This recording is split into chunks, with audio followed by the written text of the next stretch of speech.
Ukrainian operatives ने छोटे छोटे एक्सप्लोजिव से भरे ड्रोन्स को लकड़ी के शेड्स में छुपाया। फिर ये शेड्स ट्रक्स के थ्रू रशियन एयरबेसेस के पास ले जाए गए। जब ये शेड्स अपनी अपनी जगह पहुंच गए तब उनके रूफ्स को रिमोटली एक्टिवेट किया गया और वहां से क्वाडकॉप्टर्स का स्वॉर्म निकालकर एक कोऑर्डिनेटेड ड्रोन अटैक लॉन्च किया गया।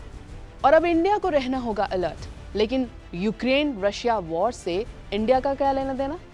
नमस्कार, मेरा नाम है श्वेता शर्मा और आज बात युद्ध के बदलते रूप की। रशिया जैसी कंट्री पर ड्रोन अटैक हर बड़े नेशन को एक वार्निंग जैसा है कि इनविंसिबल कुछ नहीं और दुश्मन कुछ भी कर सकता है। युद्ध के रूल्स अब टैंक, गोला बारूद जैसे नहीं रहे।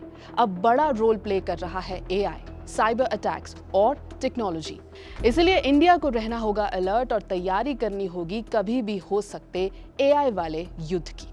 इंडिया एक स्ट्रेटेजिक पॉइंट ऑफ व्यू से बहुत ही इंपॉर्टेंट कंट्री है, लेकिन उसी के साथ एक यूनिक रिस्क भी है। हमारे यहाँ की बड़ी और चैलेंजिंग ज्योग्राफी, घनी आबादी और कॉम्प्लेक्स लॉजिस्टिक सिस्टम मिलके सिक्योरिटी को एक मुश्किल टास्क बना देते हैं।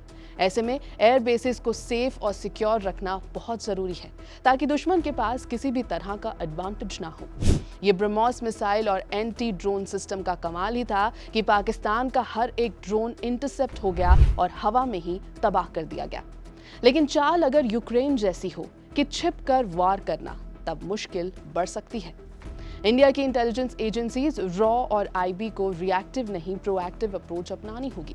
इसका मतलब है कि ड्रोन प्रोक्योरमेंट नेटवर्क्स जो बॉर्डर के आसपास या कंट्री के अंदर काम कर रहे हैं उनको अग्रेसिवली ट्रैक और डिसरप्ट करना होगा। खासकर फोकस होना चाहिए electronic components, high capacity batteries और गाइडेंस सिस्टम्स पर जो होस्टाइल ड्रोन ऑपरेशंस के लिए इस्तेमाल किए जा सकते हैं। ये सिर्फ कम्युनिकेशन इंटरसेप्ट करने की बात नहीं है। ह्यूमन इंटेलिजेंस, डार्क वेब के इल्लीगल ड्रोन मार्केट्स को समझना और सोर्सेज डेवलप करना इक्वली इंपॉर्टेंट है। एयरबेस के अंदर तो reinforced hangers, anti drone nets और लेयर्ड एयर डिफेंस लगानी ही चाहिए, लेकिन असल रिस्क बेस के बाहर होता है। रशिया वाले अटैक ने यही दिखाया कि अंदर से प्लानिंग भी खतरा हो सकती है। इसलिए जरूरत है industrial estates, warehouses, transport hubs, इन सब पर एनहांस सर्विलेंस की। Thermal imaging, ground penetrating radar, sniper dogs जो इलेक्ट्रॉनिक्स और एक्सप्लोजिव्स डिटेक्ट कर सकें, इनका इस्तेमाल करना चाहिए।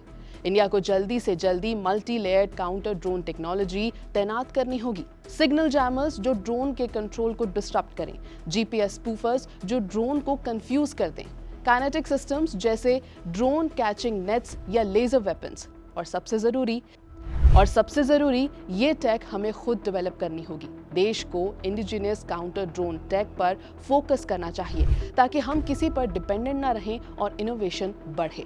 इसके अलावा देश के लोगों को अवेयर भी करना होगा। अवेयरनेस कैंपेन्स चलाए जा सकते हैं जैसे डिजास्टर ड्रिल्स।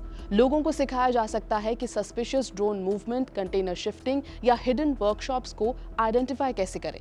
एनोनिमस रिपोर्टिंग के लिए आसान और एक्सेसिबल प्लेटफॉर्म्स भी प्रोवाइड करने होंगे, क्योंकि आज का युद्ध सिर्फ बॉर्डर तक सीमित नहीं है। अब लड़ाई टेक्नोलॉजी के जरिए होती है और ड्रोन्स सबसे बड़ा खतरा बन चुके हैं।